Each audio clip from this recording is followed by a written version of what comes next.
जय श्री राम। कैसे समाई मीरा द्वारकाधीश की मूर्ति में।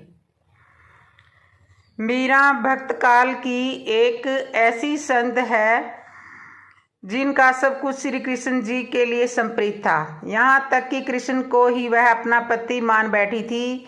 भक्ति की ऐसी चरम अवस्था कम ही देखने को मिलती है। आइए जाने मीराबाई के जीवन की कुछ रोचक बातें।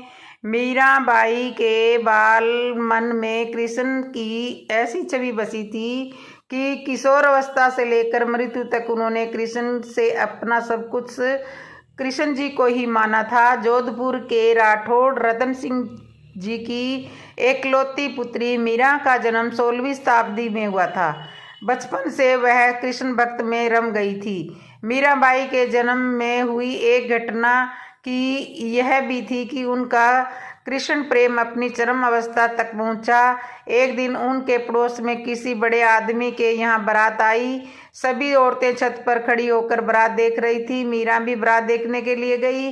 बारात को देखकर मीरा ने अपनी माता से कहा कि मेरा दूल्हा कौन है। इस पर उनकी माता ने श्री कृष्ण की मूर्ति की ओर इशारा करके कह दिया कि ये तुम्हारे दूल्हा है। बस यह बात मीरा के बालपन में एक गांठ की तरह बंध गई और बाद में मीराबाई की शादी महाराणा सांगा के पुत्र भोजराज और आगे चलकर महाराणा कुंभा कहलाई से कर दी गई। इस शादी के लिए पहले तो मीरा ने मना कर दिया, लेकिन जोर देने पर वह फूट फूट कर रोने लगी। शादी के बाद विदाई के समय वे कृष्ण की वही मूर्ति अपने साथ ले गई जिसे उनकी माता ने उनको दूल्हा बताया था। ससुराल में अपने घरेलू काम काज निपटाने के बाद मीरा रोज कृष्ण जी के मंदिर चली जाती और कृष्ण की पूजा करती, उनकी मूर्ति के सामने गाती और नृत्य करती। उनके ससुराल वाले तुलजा भवानी यानी दुर्गा को कुल देवी मानते थे। जब मीरा ने कुल देवी की पूजा करने से इनकार कर दिया तो परिवार वालों ने उनकी श्रद्धा भक्ति को मंजूरी नहीं दी। मीराबाई की ननंद उदाबाई ने उन्हें बदनाम करने के लिए उनके खिलाफ एक साजिश रची।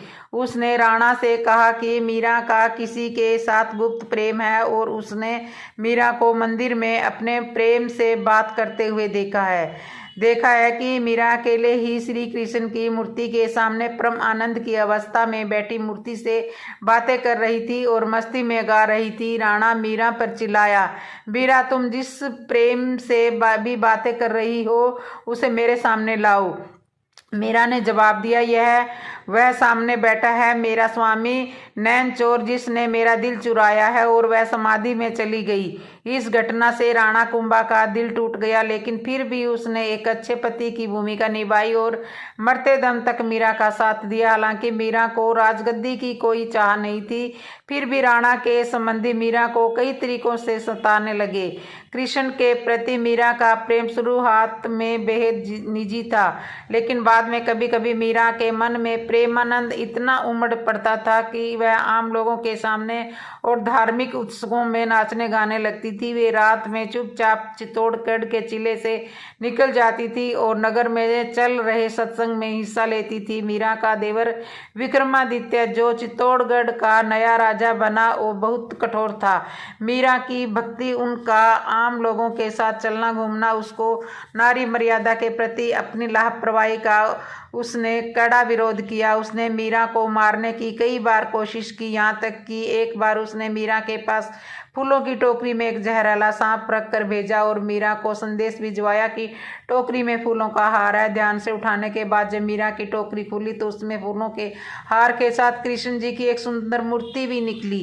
राणा का तैयार किया हुआ कांटों का बिस्तर भी मीरा के लिए फूलों की सेज बन गया और मीरा उस पर सोने चली। जब यातनाएं बर्दाश्त से बाहर हो गई तो उसने चित्तौड़ छोड़ दिया। वे पहले मेवाड़ गई, लेकिन जब उन्होंने वहां भी संतोष नहीं मिला तो वह कुछ समय बाद उन्होंने कृष्ण भक्ति के केंद्र वृंदावन का रुख ले लिया। मीरा मानती थी कि वह गोपी ललिता ही है जिन्होंने फिर से जन्म लिया है।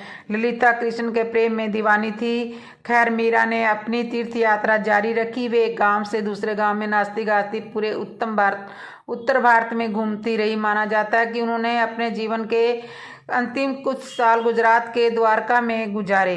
ऐसा कहा जाता है कि दर्शकों की पूरी भीड़ के सामने मीरा द्वारकाधीश की मूर्ति में समा गई। इंसान आमतौर पर शरीर, मन और बहुत सारी भावनाओं से बना है। यही वजह है कि ज़्यादातर लोग अपने शरीर, मन और भावनाओं को संप्रीत किए बिना ही किसी चीज़ के प्रति खुद को संप्रीत कर नहीं सकते। विवाह का मतलब यही है कि आप एक इंसान के लिए अपनी हर चीज़ समर्पित कर दें, अपना शरीर, अपना मन, अपनी भावना। आज भी कई ईसाई संप्रदायों में नयन बनाने की दीक्षा पाने के लिए लड़कियां पहले जीसस के साथ विवाह करती है। कुछ लोगों के लिए यह समर्पण शरीर, मन और भावनाओं के परे एक ऐसे धरातल पर पहुंच गया जो बिल्कुल अलग था, जहां वह उनके लिए परम सत्य बन गया। ऐसे लोगों में से एक मीराबाई थी, जो कृष्ण को अपना पति मानती थी। जीव गोसाई वृंदावन में वैष्णव समुदाय के मुखिया थे। मीरा जीव गोसाई के दर्शन करना चाहती थी, लेकिन उन्होंने मीरा से मिलने से मना कर दिया था। उन्होंने मीरा को संदेशा भिजवाया कि वह किसी औरत को अपने सामने आने की इजाज़त नहीं देंगे। मीराबाई ने इसके जवाब में अपना संदेश भिजवाया कि वृंदावन में हर कोई औरत है, अगर वहाँ कोई पुरुष है तो केवल सिर्फ गिरधर गोपाल। आज मुझे पता चला कि वृंदावन में कृष्ण के अलावा कोई और पुरुष भी है और वह इस संसार। इस जवाब से जीव गोसाई बहुत शर्मिंदा हुए। वह फौरन मीरा से मिलने के लिए आए गए और उन्होंने भरपूर सम्मान किया। मीरा ने गुरु के बारे में कहा कि बिना गुरु धारण किए भक्ति नहीं होती। भक्ति पूर्ण इंसान की प्रभु प्राप्ति का भेद बता सकता है। यही सच्चा गुरु है। स्वयं मीरा के पद से पता चलता है कि उनके गुरु रैदास थे।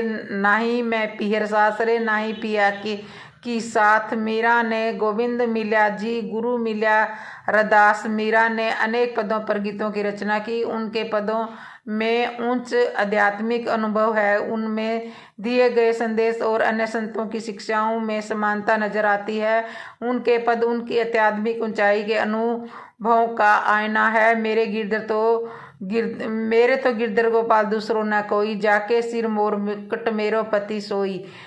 छाड़ी दई कुल की कानी कहाँ करे कोई, संतन ठीक बैठी बैठी लोक लाज खोई।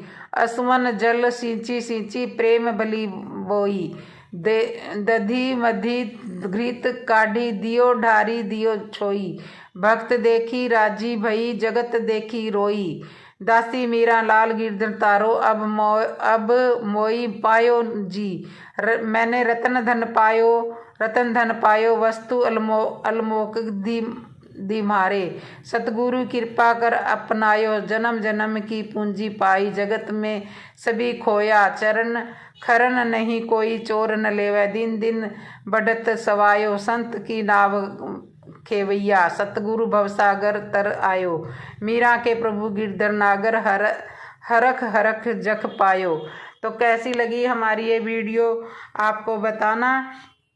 और मीराबाई